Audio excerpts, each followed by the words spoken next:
आंकड़ों का आलेखी निरूपण। आप आंकड़ों के विभिन्न प्रकार को दर्शाने वाले आरेख आलेख और मानचित्र देख चुके हैं। उदाहरण के लिए 11वीं कक्षा की पुस्तक भूगोल के प्रयोगात्मक कार्य भाग 1 एनसीईआरटी 2006 के प्रथम अध्याय में दिए गए विषयक मानचित्र महाराष्ट्र में नागपुर जिले के ऊंचवाच और ढाल जलवायु दिशाएं, चट्टानों और खनिज का विवरण, मृदा, जनसंख्या, उद्योग, सामान्य भूमि उपयोग और फसल प्रतिरूप को चित्रित करते हैं। ये मानचित्र अनेक संबंधित आंकड़ों के एकत्रीकरण, संकलन और प्रक्रमण द्वारा तैयार किए जाते हैं। क्या आपने कभी सोचा है कि यदि संबंधित सूचनाएं या तो तालिकाबद्ध रूप से अथवा विश्लेषणात्मक प्रतिलिपि में हो तो क्या होगा? शायद यह इस तरह के संचार माध्यम में दृश्य अंकन को चित्रित करना संभव नहीं होगा जो कि हम इन मानचित्रों द्वारा प्राप्त करते हैं। इसके अतिरिक्त जो कुछ बिना आलेखन रूप में प्रस्तुत किया जा रहा है उसके बारे में निष्कर्षों को निकालना समय को नष्ट करना ही होगा। इसीलिए आलेख और मानचित्र प्रदर्शित तथ्यों के बीच अर्थपूर्ण तुलनाओं को बनाने के लिए हमारी क्षमताओं में वृद्धि करते हैं, हमारा समय बचते हैं और प्रदर्शित लक्षणों का एक सरल दृश्य प्रस्तुत करते हैं। उदाहरण प्रस्तुत अध्याय में हम विभिन्न प्रकार के आरेख मानचित्र बनाने की विधियों का वर्णन करेंगे। आंकड़ों का प्रदर्शन।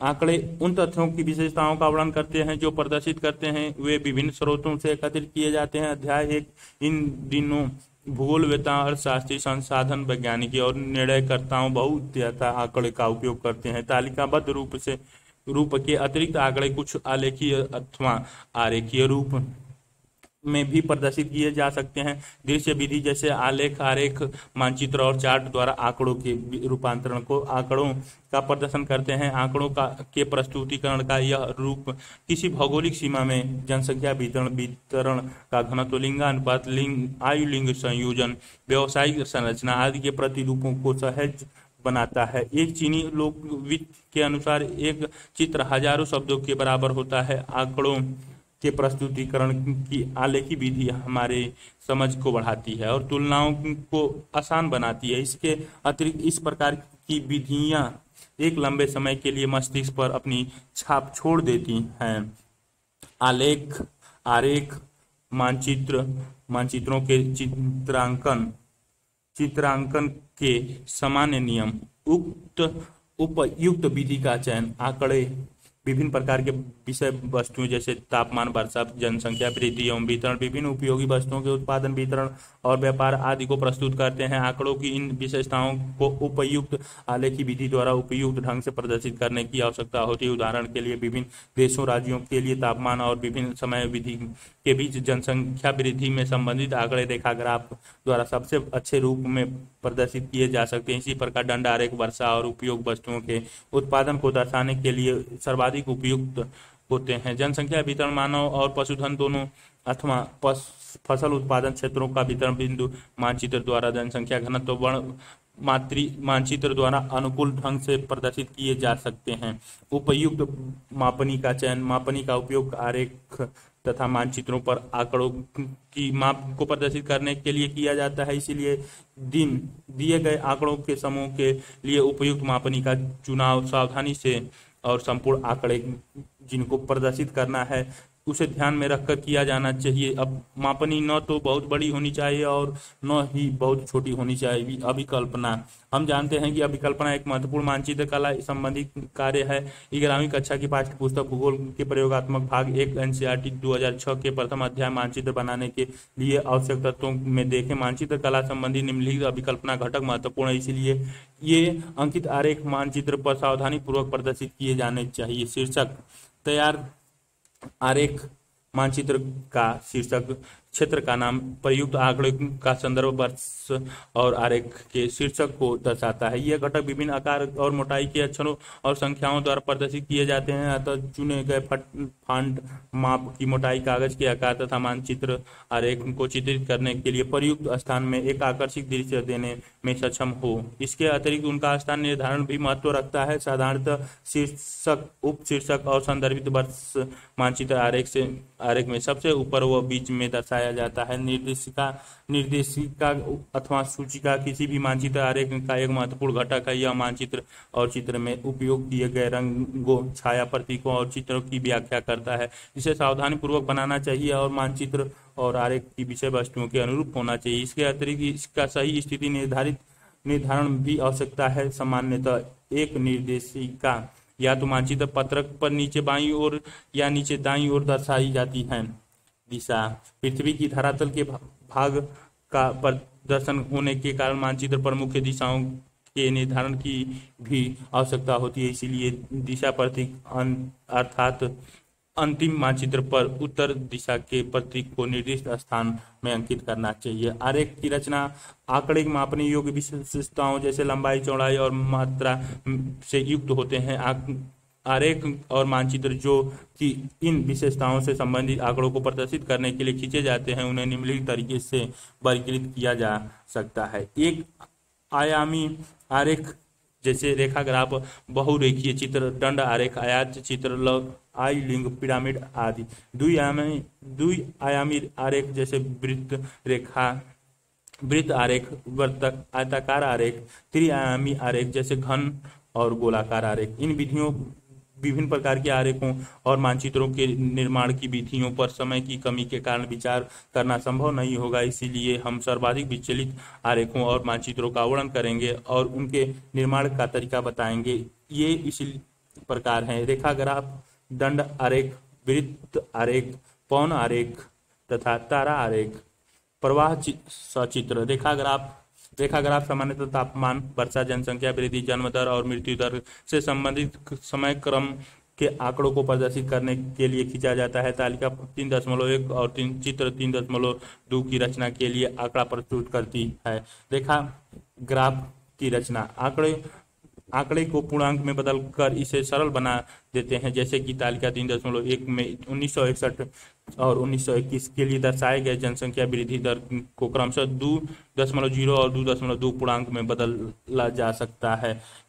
एक्स वाई अक्ष खींचिए।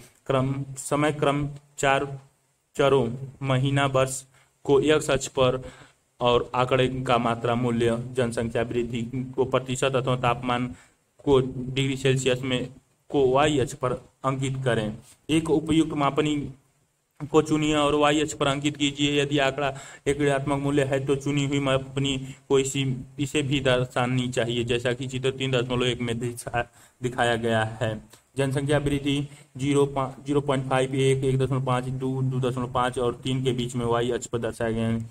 -0.5 1901 से 1911, 1921, 1931, 1941, 1951, 1961, 1971, 1981, 1991, 2001, 2011 में वर्ष एक्स वर्ष पे दर्शाए गए हैं। रेखा ग्राफ की ये रचना दिखाई गई है। वाई अक्ष पर चुनी हुई मापनी के अनुसार वर्ष माह वार दर्शाने के लिए आंकड़े अंकित कीजिए और बिंदु द्वारा अंकित मूल्यों की स्थिति चिन्हित करें तथा बिंदुओं को हाथ से रेखा खींच कर मिलाएं।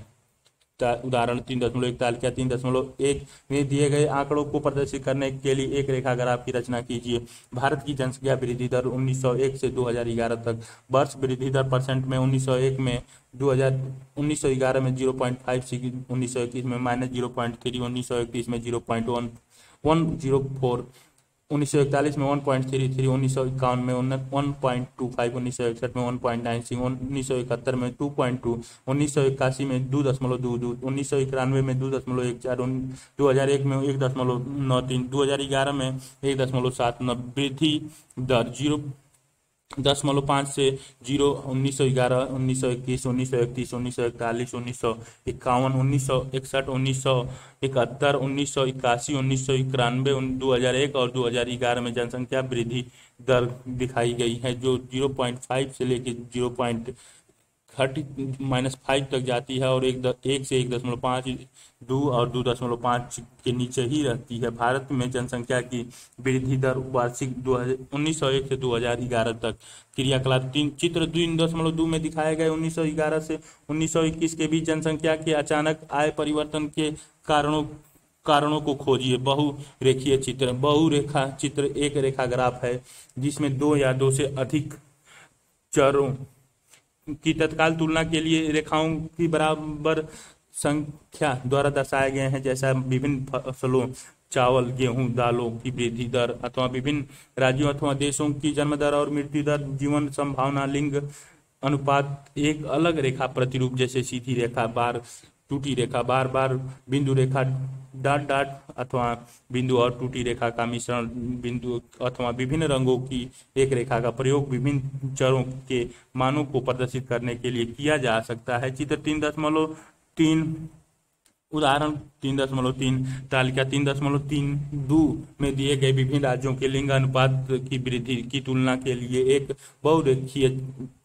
एक बहुरेखीय चित्र की रचना कीजिए। 3.2 चुने हुए राज्यों के लिंग अनुपात, स्त्रियां पर 1000 पुरुष 1961 से 2011 तक, राज्य संघ शासित पर शासित क्षेत्र 1961, 71, 81, 91, 2001, 2011, दिल्ली 785, 801, 808, 827, 821, 866, हरियाणा 868, 867, 870, 86, 846, 877, उत्तर प्रदेश 907, 876, 882, 876, 898, 908। 2011 जनगणना के अनुसार लिंग अनुपात 1961, 71, 81, 91, 2001 और 2011 में उत्तर प्रदेश के लिए दर्शाई गई हैं ऊपर वाला, हरियाणा के लिए बीच वाला, दिल्ली के लिए नीचे वाला दर्शाया गया, जो 720, 740, 60, 780, 800, 820, 840, 860, 880, 800, 900, 920 के बीच में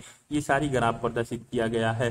चुने हुए राज्य के लिंग अनुपात 1961 से 2011 तक है। दंड आरेख, दंड आरेख बराबर चौड़ाई के कॉलम द्वारा खींचा जाता है, इसे स्तंभ आरेख भी कहते हैं। दंड आरेख की रचना करते समय निम्नलिखित नियमों को ध्यान में रखा जाना चाहिए। सभी दंड आरेख अथवा स्तंभ की चौड़ाई बराबर होनी चाहिए। सभी दंड बराबर अंतराल दूरी पर स्थापित होने चाहिए। दंडों को एक दूसरे से विभिन्न और आकर्षक बनाने के लिए रंगों अथवा प्रतिरूपों से छायांकित किया जा सकता है। साधारणतः मिश्रित अथवा बहुदंड आरेखों की आंकड़ा के अनुरूप रचना की जा सकती है। साधारण दंड आरेख, एक साधारण दंड आरेख की रचना तत्काल तुलना के लिए की जाती है। चढ़ते और उतरते हुए क्रम में दिए गए आंकड़े समूह को व्यवस्थित करना और चरों के अनुरूप रचना करना उपयुक्त है। यद्यपि समय क्रम के आंकड़ों समय अंतराल के अनुरूप में प्रदर्शित किए जाते हैं। उदाहरण 3.3, तालिका 3.3 में दिए गए तिरुवनंतपुरम की वर्षा के आंकड़ों को प्रदर्शित करने के लिए एक समान दंड आरेख की रचना कीजिए। तालिका 3.3, तिरुवनंतपुरम की औसत मासिक वर्षा, मास जनवरी, फरवरी, मार्च, अप्रैल, मई, जून, जुलाई, अगस्त, सितंबर, अक्टूबर, नवंबर, दिसंबर। वर्षा सेंटीमीटर में 2.3, 2.1, 3.7, 10.6, 20.8, 35.6, 22.3, 14.6, 13.8, 27.3, 20.6, 7.5। रचना एक, ग्राफ पेपर पर एक्स और वाई अक्ष खींचिए। 5 सेंटीमीटर अंतराल लीजिए और इसे वाई अक्ष पर सेंटीमीटर में वर्षा के आंकड़े दर्शाने वाले के लिए अंकित कीजिए। 12 महीनों में दर्शाने के लिए वाई अक्ष को 12 बराबर भागों में बांट दीजिए। प्रत्येक महीने के लिए वास्तविक वर्षा मान को चित्र 3.4 में दर्शाई गई चुनी हुई मापनी के अनुसार दर्शाया जाएगा। वर्षा जनवरी, फरवरी, मार्च, अप्रैल, मई, जून, जुलाई, अगस्त, सितंबर, अक्टूबर, नवंबर, दिसंबर। वर्षा जो रंगे वाले दिखाए गए हैं, जनवरी में थोड़े दिखाए गए, फरवरी में थोड़े, मार्च में दिखाई गई, अप्रैल में 10 से ऊपर, मई में 20 से ऊपर, जून में 35 से ऊपर, जुलाई में 20 से ऊपर, अगस्त में 10 से ऊपर, सितंबर में भी 10 से ऊपर, अक्टूबर में 25 से ऊपर, नवंबर में 20 से ऊपर और दिसंबर में 5 से ऊपर दर्शाएगी। तिरुवनंतपुरम की वार्षिक मासिक वर्षा। रेखा और दंड आरेख, रेखा एवं दंड आरेख पृथक बनाए जा सकते हैं, तथापि एक दूसरे के निकट विशेषताओं जैसे औसत मासिक तापमान और वर्षा से संबंधित आंकड़े को चित्रित करने के लिए रेखा, ग्राफ तथा दंड आरेख को मिला कर भी खींचा जा सकता है। ऐसा करने के लिए एक अकेला आरेख जिसमें x मास अक्ष पर प्रदर्शित किए जाते हैं, जबकि तापमान और वर्षा y अक्ष पर आरेख के दोनों तरफ दर्शाए जाते हैं। दिल्ली के औसत मासिक तापमान और वर्षा मास तापमान वर्षा सेंटीमीटर में जनवरी, फरवरी, मार्च, अप्रैल, मई, जून, जुलाई, अगस्त, सितंबर तक दिए, सितंबर, अक्टूबर, नवंबर, दिसंबर। 14.4, 16.7, 23.3, 33.3, 30, 29.4, 28.9, 25.6, 19.4, 15.6।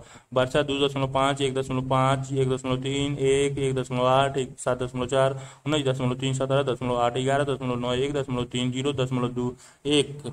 तालिका 3.4 में दिए गए दिल्ली के औसत मासिक वर्षा और तापमान को दर्शाने के लिए एक रेखा ग्राफ और दंड आरेख की रचना कीजिए।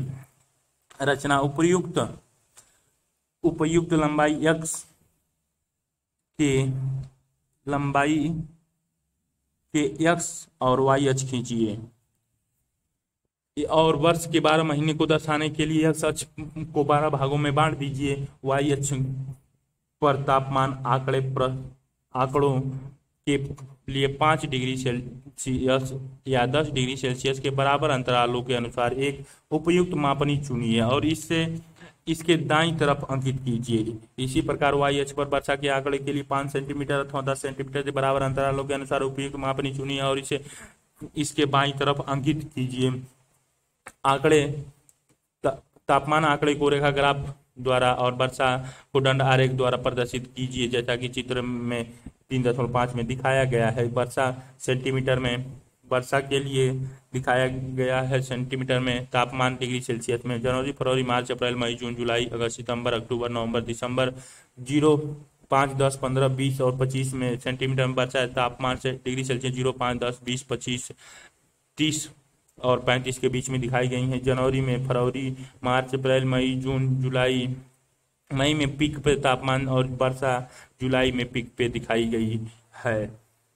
दिल्ली के तापमान और वर्षा तालिका 3.5 में दी गई 1951 से 2011 के मध्य भारत में 10 साक्षरता दर को दर्शाने के लिए उपयुक्त दंड आरेख की रचना कीजिए। भारत की साक्षरता दर 1951 से 2011% में। वर्ष साक्षरता दर कुल जनसंख्या पुरुष स्त्री 1951 में 18.33, 27.16, 8.86, 1961 में 28.3, 40.4, 15.35, 1971 में 34.45, 45.96, 21.97, 1981 में 43.57, 56.38, 29.76, 1951 में 52.21, 64.13, 39.29, 2001 में 64.84, 75.85, 54 में 0.16, 2011 में 73, 80.9, 64.6। स्रोत 2011 की जनगणना के आंकड़े लिए गए हैं। उपयुक्त आंकड़े को दर्शाने के लिए बहुदंड आरेख को चुना जा सकता है। एक्स अक्ष पर समय आंकड़ा और वाई अक्ष पर साक्षरता दर को अंकित कीजिए। बंद खानों में कुल जनसंख्या पुरुष और स्त्रियों के प्रतिशत को दर्शाइए। चित्र 3.6 ये 3.6 साक्षरता दर 1951 से 2011 की जनगणना के अनुसार जनगणना वर्ष व्यक्ति पुरुष और स्त्री साक्षरता दर प्रतिशत में 1951 में पुरुष मिलाकर दोनों में दिखाई गई। 1961 में जो 40 के आसपास, 1971 में 45 के आसपास, 1981 में 55 के आसपास, 1951 में जो कि 65 के आसपास, 2001 में 75 के आसपास और 2011 में 80-81 के आसपास दर्शाई गई है। मिश्रित दंड आरेख जब विभिन्न घटकों को तत्व चर के एक समूह में वर्गीकृत किया जाता है अथवा एक घटक के विभिन्न चर साथ साथ रखे जाते हैं, उनका प्रदर्शन एक यौगिक दंड आरेख द्वारा किया जाता है। इस विधि में विभिन्न चरों को अकेले दंड में विभिन्न आयतों द्वारा प्रदर्शित किया जाता है। उदाहरण 3.6 तालिका 3.6 में दिखाए गए आंकड़ों को चित्रित करने के लिए एक मिश्रित दंड आरेख को रचना कीजिए। भारत में बिजली का कुल उत्पादन बिलियन किलोवाट में है। वर्ष ऊष्मीय जलीय नाभिकीय कुल 2008 से 9 में 616.2, जलीय से 110.2, नाभिक 14.9 और कुल 441.9 बिलियन किलोवाट था। 2009 से 10 में 647.1, 104.1, 18.6, 799.8, 2010 से 11 में 704.3, 114.2, 126.3, 844.8। स्रोत आर्थिक सर्वेक्षण 2011-12। इस रचना आंकड़े को चढ़ते हुए या उतरते हुए क्रम में व्यवस्थित कीजिए। एक अकेला दंड दिए हुए वर्ष में कुल उत्पादित बिजली को चित्रित करेगा और ऊष्मीय जलीय और नाभिकीय विद्युत को दंड की कुल लंबाई अथवा विभाजित करके दर्शाया जाएगा, जैसा कि चित्र 3.7 में दर्शाया गया है। चित्र 3.7 भारत में कुल बिजली उत्पादन के लिए, तापीय के लिए, रंगीन वाले, जलीय के लिए, बीच वाले में नाभिकीय के लिए, ऊपर वाले 2008 से 9 के बीच में विद्युत किलोवाट बिलियन किलोवाट में जो दर्शाई गई है 600 से ऊपर, 2009 से 10 में 700 से थोड़ी सी नीचे और ऊपर 800 के बीच में, 2010 से 11 के बीच में 800 से ऊपर दिखाई गई, जो 100, 200, 300, 400, 500, 600, 700, 800, 900 बिलियन किलोवाट में दर्शाई गई। वृत्त आरेख आंकड़े के प्रस्तुतिकरण की दूसरी आलेख यह विधि है। दिए गए आंकड़े के लक्षण के कुल मूल्यों को एक वृत्त के अंदर दर्शाया जाता है। वृत्त के कोण को अनुकूल अंशों में विभाजित करके तब आंकड़ों के समूह उप समूह को प्रदर्शित करते हैं, इसीलिए इसे विभाजित वृत्त आरेख कहते हैं। प्रत्येक चर के कोण को निम्नलिखित सूत्र द्वारा परिकलित करते हैं। दिए हुए राज्य प्रदेश का नाम बट्टे सभी राज्यों प्रदेशों का कुल मान गुणे 360। यदि आंकड़ा प्रतिशत रूप में दिया गया है, कोणों की गणना के लिए निम्न सूत्र का उपयोग करते हैं। यक्स का प्रतिशत गुणे 360 बट्टे 100। उदाहरण के लिए एक वृत्त आरेख को भारत की ग्रामीण और नगरीय जनसंख्या के समानुपातिक सहित भारत की कुल जनसंख्या को दिखाने के लिए खींचा जा सकता है। इस स्थिति में अनुकूल त्रिज्या का वृत्त कुल जनसंख्या को प्रदर्शित के लिए खींचा जाता है और इसमें ग्रामीण और नगरीय जनसंख्या के उप विभागों कोणों के अनुकूल अंशों द्वारा प्रदर्शित किया जाता है। तालिका 3.7 क में दिए गए आंकड़ों के अनुकूल आरेख द्वारा प्रदर्शित कीजिए कोणों की गणना। तालिका 2010 से 11 में संसार के बड़े शहरों को भारत का निर्यातक इकाई % भारतीय निर्यातक, यूरोप 20.2, अफ्रीका 6.5, अमेरिका 14.9, एशिया व एशियन 56.2, अन्य 2.3। कुल 100 आर्थिक सर्वेक्षण 2011 से 12 में आंकड़ों को भारतीय निर्यातक प्रतिशत में चढ़ते हुए क्रम में व्यवस्थित करते हैं। संसार के बड़े देशों को भारत के निर्यात के दिए गए मानों को दिखाने के लिए कोणों के अंश की गणना करते हैं। तालिका 3.7 ख इसे प्रतिशत को 3.6 के स्थिरांक के साथ गुणा करके जिसे वृत्त के कुल अंशों की संख्या को 100 से विभाजित करके प्राप्त किया गया है। जैसा 360/100 किया जाता है। विभिन्न देशों को भारत के निर्यातक का हिस्सा दिखाने के लिए वृत्त के विभागों की आवश्यक संख्या में विभाजन द्वारा आंकड़े को प्रदर्शित करते हैं। चित्र 3.8। तालिका 3.7 ख में संसार के बड़े प्रदेशों में भारत के निर्यातक 2010 से 11 में देश % गणना और अंश। यूरोप में 20.2 गुणे 3.6 यानी 72.72 यानी 73 डिग्री। अफ्रीका 6.5 यानी 6.5 गुणे 3.6 यानी 23.4 यानी 23 डिग्री। अमेरिकन 14.8 यानी 14.8 गुणे 3.6 यानी 53.28 यानी 53 डिग्री। एशिया व आसियान 56.2 गुणे 3.6 बराबर 202.32 यानी 203 डिग्री। अन्य के लिए 2.3 यानी 2.3 गुणे 3.6 बराबर 8.28 बराबर 8 डिग्री, अर्थात कुल 100 बराबर 360 डिग्री। रचना खींचे जाने वाले वृत्त के लिए एक उपयुक्त त्रिज्या को चुनते हैं। दिए हुए आंकड़े समूह के लिए 3, 4 अथवा 5 सेमी त्रिज्या को चुना जा सकता है। वृत्त के बीच से चाप तक एक त्रिज्या की तरह रेखा खींचते हैं। वाहनों की प्रत्येक श्रेणी के लिए चढ़ते हुए क्रम में दक्षिणवर्ता छोटे कोण से शुरू करके वृत्त के चाप से कोण को नापते हैं। शीर्षक, उपशीर्षक और सूचिका द्वारा आरेख को पूर्ण करते हैं। प्रत्येक चर श्रेणी के लिए सूचिका चिन्ह चुने जा सकते हैं और विभिन्न रंगों द्वारा उभारे जा सकते हैं। सावधानियां, वृत्त को न तो अत्यधिक बड़ा होना चाहिए कि स्थान में फिट न हो सके और न ही बहुत छोटी होना चाहिए कि सुपाठ्य न हो। बड़े कोणों से शुरुआत गलतियों के चयन को बढ़ावा देगी, जो कि छोटे कोणों को दर्शाने में मुश्किल देती हैं। अन्य 2% यूरोप, 20% अफ्रीका, 7% अमेरिका, 15% एशिया व आसियान, 56% भारतीय निर्यातक देशों। 2010 से 11 में प्रवास सचित्र आलेख और मानचित्र का मिश्रण है। इसे उत्पत्ति और उद्देश्य के स्थानों के बीच वस्तुओं अथवा लोगों के प्रवाह को दिखाने के लिए खींचा जाता है। इसे गतिक मानचित्र भी कहते हैं।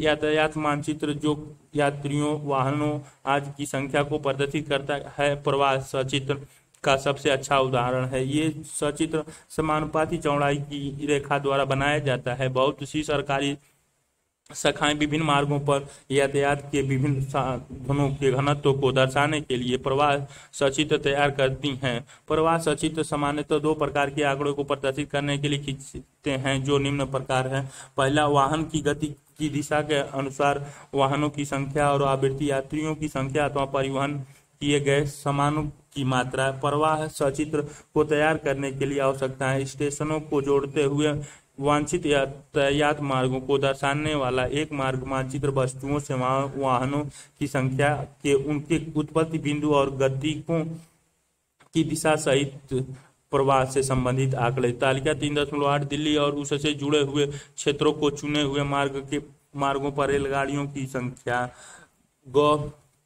एक मापनी का चुनाव, जिनके द्वारा यात्रियों और वस्तुओं की मात्रा अथवा वाहनों की संख्या से संबंधित आंकड़े को प्रस्तुत करना है। रेलगाड़ियों की संख्या। रेल और रेलगाड़ियों की संख्या क्रम संख्या: पुरानी दिल्ली, नई दिल्ली 50, नई दिल्ली निजामुद्दीन 40, निजामुद्दीन बदरपुर 30, निजामुद्दीन सरोजनी नगर 12, सरोजनी नगर पूसा सड़क 8, पुरानी दिल्ली सदर बाजार 32, उद्योग नगर टिकरी कलान 6, पूसा सड़क प्रहलादपुर 15,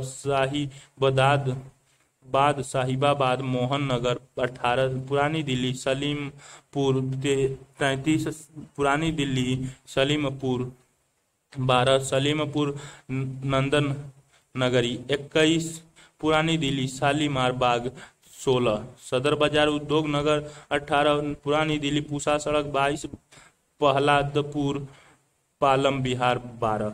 उदाहरण 3.10 तालिका 3.11 में दी गई रेलगाड़ियों के चलने वाली रेलगाड़ियों की संख्या उनसे जुड़े क्षेत्रों के प्रदर्शित करने के लिए एक प्रवाह सचित्र की रचना कीजिए। रचना: दिल्ली का एक रूप रेखा मानचित्र बना लीजिए और जिसमें उससे जुड़े हुए जिसमें रेलवे लाइन और केंद्रीय स्टेशन दिखाए गए हैं। चित्र 3.10 रेलगाड़ी की संख्या को दर्शाने के लिए एक मापनी का चुनाव करिए। अधिकतम संख्या 50 है और न्यूनतम 6। यदि हम सेंटीमीटर में 50 रेलगाड़ियों की मापनी को चुनते हैं तो अधिकतम और न्यूनतम संख्याएं 10 mm की पट्टी और 1.2 mm मोटी रेखा द्वारा मानचित्र पर प्रदर्शन की जाएगी।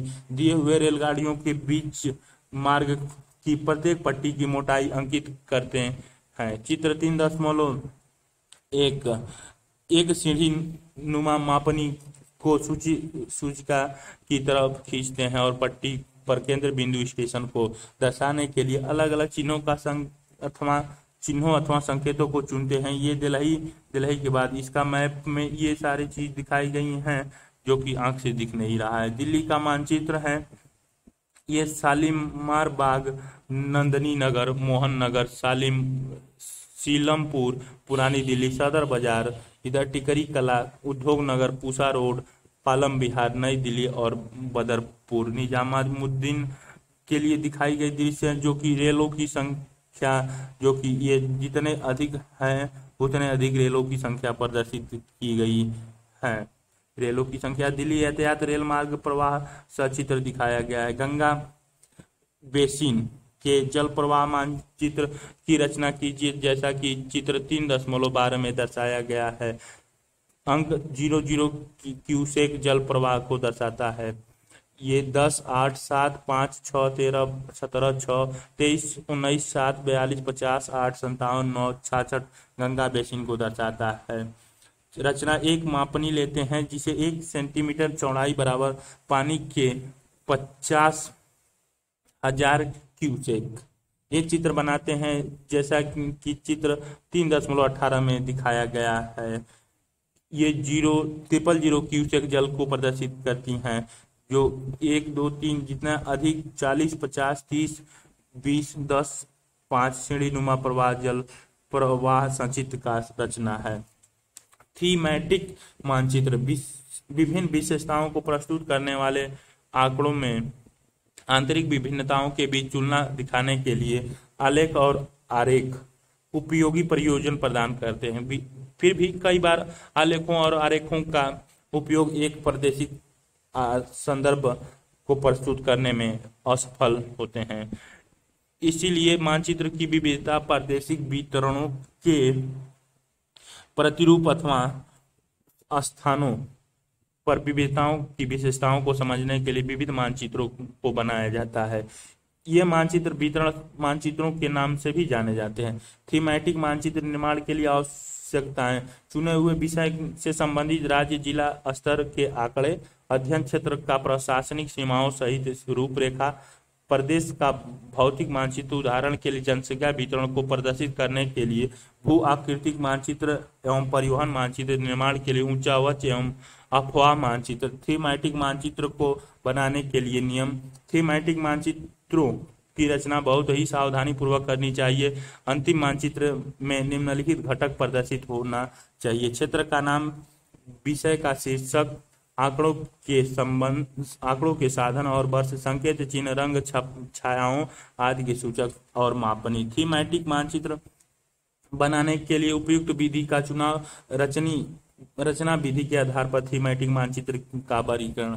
विषयक मानचित्र को मात्रात्मक और अमात्रात्मक मानचित्रों में वर्गीकृत किया जाता है। मात्रात्मक मानचित्र को आंकड़ों में विविधता दर्शाने के लिए खींचा जाता है। उदाहरण के लिए 200 सेंटीमीटर से अधिक वर्षा, 100 से 200 सेंटीमीटर, 50 से 100 सेंटीमीटर और 50 सेंटीमीटर से नीचे वर्षा के क्षेत्र को दर्शाने वाले मानचित्र को मात्रात्मक मानचित्र की तरह संदर्भित किया जाता है। ये मानचित्र सांख्यिकी मानचित्र भी कहलाते हैं। दूसरी तरफ अमात्रात्मक मानचित्र दी हुई सूचना के वितरण के अपरिमेय विशेषताओं को दर्शाते हैं, जैसे उच्च और निम्न वर्षा प्राप्त करने वाले क्षेत्रों को दिखाने वाले मानचित्र। इन मानचित्रों को विश्लेषणात्मक मानचित्र भी कहते हैं।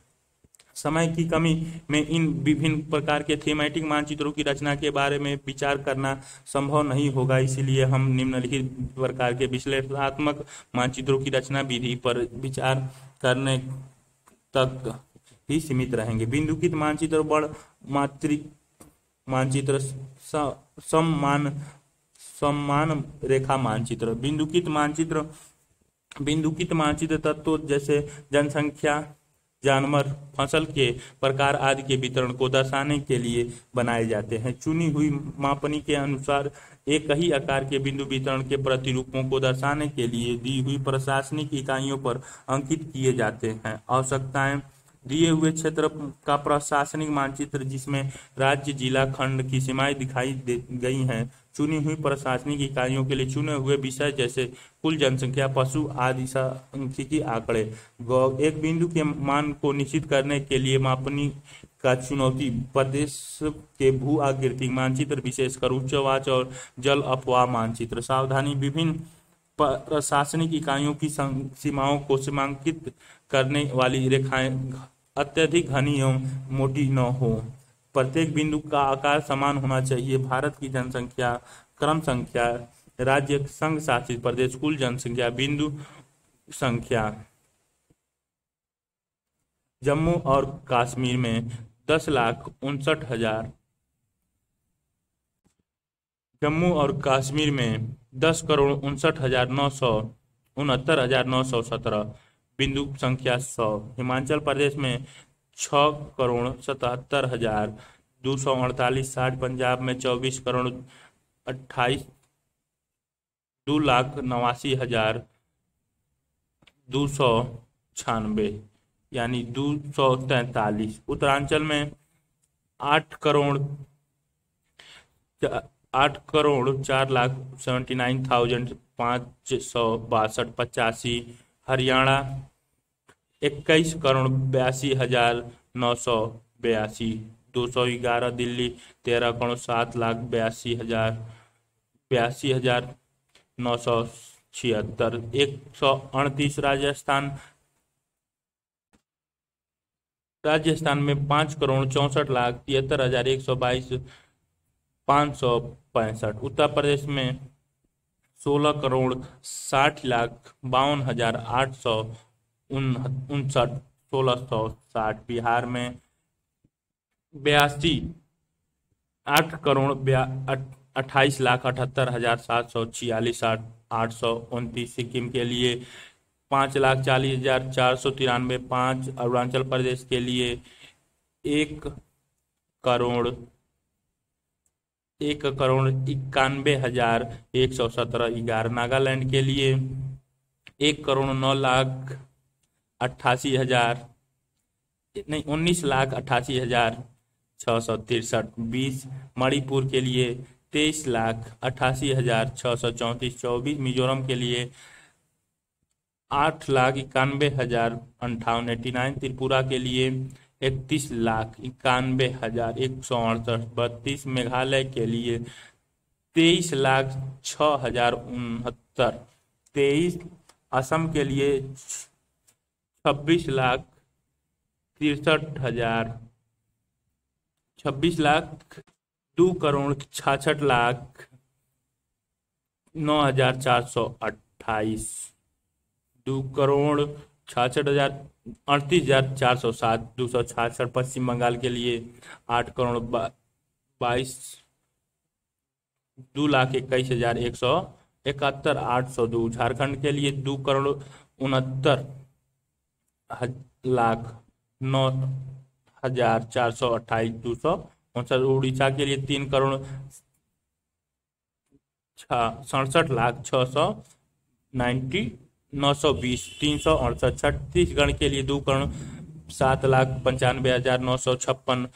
208, मध्य प्रदेश के लिए 6,03,85,118, 604, गुजरात के लिए 5,05,96,928, 506, महाराष्ट्र के लिए 9,67,52,247, 968, आंध्र प्रदेश के लिए 7,57,27,541, 797, कर्नाटक के लिए 5,27,33,958, 527, गोवा के लिए 13,43,998, 13, केरल के लिए 3,18,38,619, 318, तमिलनाडु के लिए 6,21,10,839, 621, उत्तरांचल को अब तक उत्तराखंड के नाम से तथा उड़ीसा को ओडिशा के नाम से भी जाना जाता है।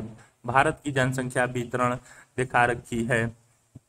एक बिंदु बराबर 20,000 व्यक्तियों की संख्या दिखाई गई है।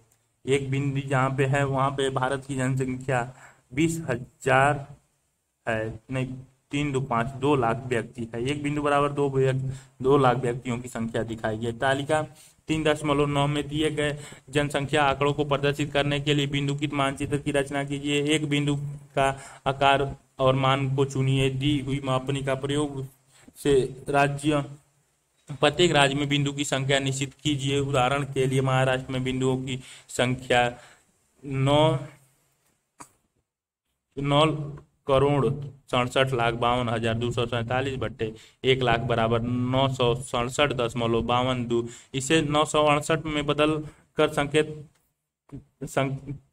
संकेत बदल सकते हैं क्योंकि इसका भिन्नात्मक 0.5 से ज्यादा है। प्रत्येक राज्य में बिंदुओं को दर्शाया जाए जैसा कि सभी राज्यों की संख्या निश्चित की गई है। पर्वतीय रेगिस्तान और बर्फ से ढके क्षेत्रों को पहचानने के लिए भारत के भू आकृति उच्च मानचित्र में दिखाए गए इन क्षेत्रों में कम संख्या में बिंदु अंकित कीजिए। वर्णमात्री मानचित्र को आंकड़े की विशेषताओं जो प्रशासकीय इकाइयों से संबंधित है उसको दर्शाने के लिए खींचा जाता है। ये मानचित्र जनसंख्या घनत्व, साक्षरता, वृद्धि दर, लिंगानुपात आदि को प्रदर्शित करने के लिए प्रयुक्त होते हैं। वर्णमात्री मानचित्र की रचना के लिए आवश्यक विभिन्न प्रशासकीय इकाइयों को दर्शाने वाले क्षेत्र का मानचित्र प्रशासकीय इकाइयों के अनुसार अनुकूल सांख्यिकीय आंकड़ा अनुसरण करने वाले कदम आंकड़ों को चढ़ते अथवा उतरते हुए क्रम में व्यवस्थित करना, अति उच्च, मध्यम, निम्न और अति निम्न केंद्रों को दर्शाने के लिए आंकड़े को 5 श्रेणियों में वर्गीकृत करना, श्रेणियों के बीच अंतराल को निम्नलिखित सूत्र परास बटे 5 बराबर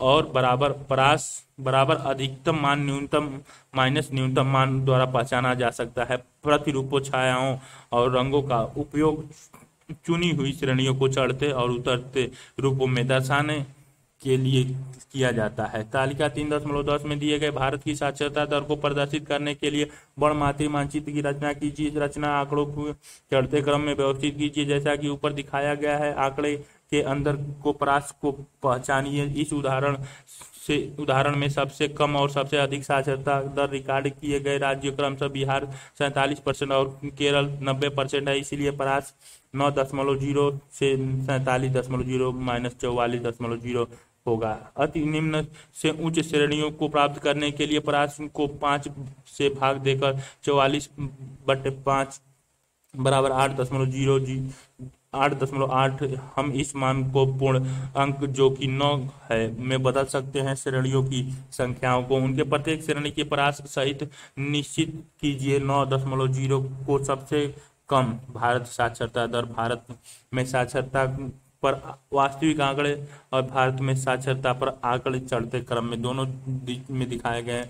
राज्य संघ साक्षरता दर संघ जम्मू कश्मीर 55.5, हिमाचल पर 76.5, पंजाब में 69.7, चंडीगढ़ 81, उत्तरांचल या उत्तराखंड 71, हरियाणा 67.9, दिल्ली 81.7, राजस्थान 60.4, उत्तर प्रदेश 56.3, बिहार 47, सिक्किम 68.8, अरुणाचल प्रदेश 54.3, नागालैंड 66.6, मणिपुर 70.5, मिजोरम 88.8, त्रिपुरा 73.3, मेघालय 62.6, असम 63.3, पश्चिम बंगाल 68.8, झारखंड 53.6, उड़ीसा 63.1, छत्तीसगढ़ 67.1, मध्य प्रदेश 63.7, गुजरात 69.1, दमन और दीव 78.2, दादर व नागर हवेली 57.7, महाराष्ट्र में 76.9, आंध्र प्रदेश में 60.5, कर्नाटक में 66.6, गोवा में 82, लक्षद्वीप में 86.7, केरल में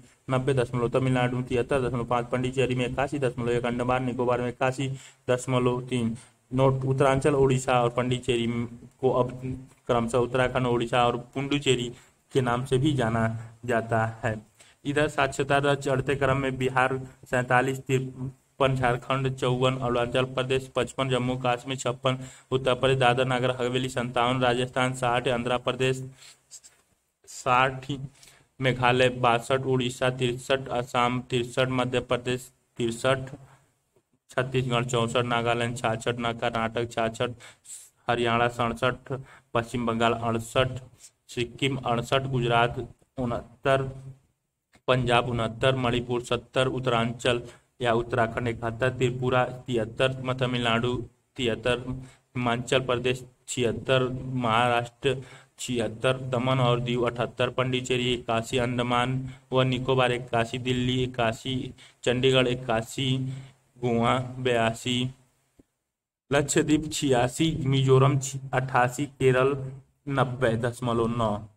निम्न मान 47 में जोड़ दीजिए। 47 से 56 अति निम्न बिहार, झारखंड, अरुणाचल प्रदेश, जम्मू और कश्मीर। 56 से 65 में निम्न में उत्तर प्रदेश, राजस्थान, आंध्र प्रदेश, मेघालय, उड़ीसा, असम, मध्य प्रदेश, छत्तीसगढ़।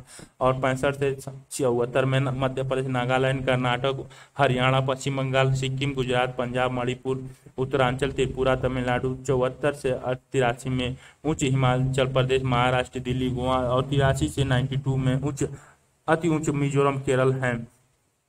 निम्न से उच्च तक प्रत्येक श्रेणियों के लिए रंग प्रयुक्त को चिन्हित कीजिए। मानचित्र को तैयार कीजिए जैसा कि चित्र 3.14 में दर्शाया गया है। मानचित्र को मानचित्र योजना के लक्षण सहित पूर्ण कीजिए। समान रेखा मानचित्र हम देख चुके हैं कि प्रशासकीय इकाइयों से संबंधित आंकड़ों के वर्णमात्री मानचित्र के उपयोग से प्रदर्शित किया गया है। फिर भी बहुत से उदाहरण में आंकड़ों की विविधताओं को प्राकृतिक सीमाओं के आधार पर देखा जा सकता है। उदाहरण के लिए ढाल की डिग्री में विविधता, तापमान, वर्षा प्राप्त आदि आंकड़ों में निरंतरता की विशेषताओं से युक्त होते हैं। ये भौगोलिक सत्य मानचित्र पर समान मानों की रेखाओं को खींचकर प्रदर्शित किए जा सकते हैं। इस तरह के सभी मानचित्रों को समान रेखा मानचित्र कहते हैं। आइसोप्लेथ शब्द आइसो जिसका अर्थ है बराबर, इक्वल अथवा प्लेथ जिसका अर्थ है रेखाएं, लाइंस शब्दों से लिया गया है। इस प्रकार की काल्पनिक रेखा जो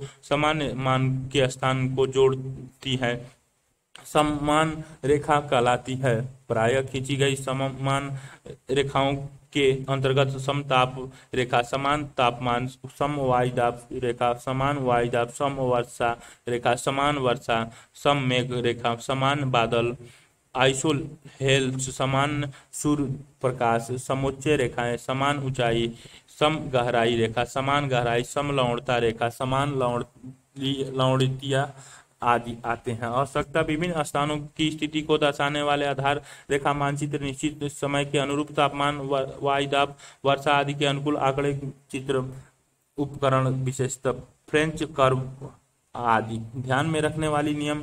बराबर मानों को प्रदर्शित करने वाले समान रेखाएं एक दूसरे को काटती नहीं है। मानों के बराबर अंतराल को चुना जाता है। 5, 10, 20 के आदर्श अंतराल को चुना जाता है। समान रेखाओं का मान रेखा की दूसरी तरफ अथवा रेखा को तोड़कर बीच में लिखना चाहिए। छेपक का उपयोग दो स्थानों की छित मानों के बीच मध्य मानों को प्राप्त करने के लिए किया जाता है। जैसे चेन्नई और हैदराबाद में मापा गया तापमान अथवा दो बिंदुओं की ऊंचाई सामान्यतः समान मानों के स्थान को जोड़ने वाली समान रेखाओं का चित्रण प्रक्षेपक कहलाती है। छेपक की विधि, छेपक के लिए निम्नलिखित चरणों का अनुसरण करते हैं। सबसे पहले मानचित्र पर दिए गए न्यूनतम और अधिकतम मानों को निश्चित करना। मान की परास की गणना करके, जैसे कि परास बराबर अधिकतम मान माइनस न्यूनतम मान। श्रेणी के आधार पर एक पूर्ण संख्या जैसे 5, 10, 15 आदि में अंतराल निश्चित करना। समान रेखा के चित्रण में बिल्कुल ठीक बिंदु को निम्नलिखित सूत्रों द्वारा निश्चित किया जा सकता है। समान रेखा का बिंदु बराबर दो बिंदुओं के बीच की दूरी सेंटीमीटर में बटे लिए गए बिंदुओं के दो मानों के बीच अंतर गुणे अंतराल। भारत में साक्षरता दर के लिए काले रंग वाले सबसे अधिक साक्षरता दर 83 से अधिक दिखाए गए हैं। 74 से 83 उससे हल्के वाले रंग के लिए प्रदर्शित किए गए हैं। फिर 65 से 74 वाले उससे हल्के रंग, 56 से 65 वाले में और हल्के रंग, अब बिल्कुल सादे रंग वाले में 56 से कम प्रतिशत को दर्शाए गए मानचित्र में दिखाए गए हैं। साक्षरता दर के लिए प्रदर्शित किए गए हैं। अंतराल मानचित्र पर वास्तविक मान और छेपक मान के बीच का अंतर होता है। उदाहरण के लिए दो स्थानों के समताप मानचित्र में 28 डिग्री सेल्सियस और 33 डिग्री सेल्सियस दर्शाते हैं और आप 30 डिग्री सेल्सियस समताप को खींचना चाहते हैं तो बिंदुओं के बीच की दूरी को नापते हैं। मान लीजिए कि 1 सेंटीमीटर या 10 mm है और इसे 28 और 33 में 5 का अंतर है, जिसका 30 और 28 से बिंदु दूर और 30 और 33 बिंदु से पीछे। इसी प्रकार सही 30 का सही बिंदु होगा। इस प्रकार 30 डिग्री सेल्सियस का समताप रेखा 28 डिग्री सेल्सियस से 4 mm दूर अथवा 33 डिग्री सेल्सियस से 6 mm आगे खींची जाएगी। सबसे कम मान की समान रेखा को सबसे पहले खींचिए, उसी के अनुसार दूसरी समान रेखाएं खींची जा सकती हैं। चित्र में प्रदर्शित समान रेखाएं के लिए रेखन दिया गया है, जो कि ये समान रेखाएं प्रदर्शित की गई हैं।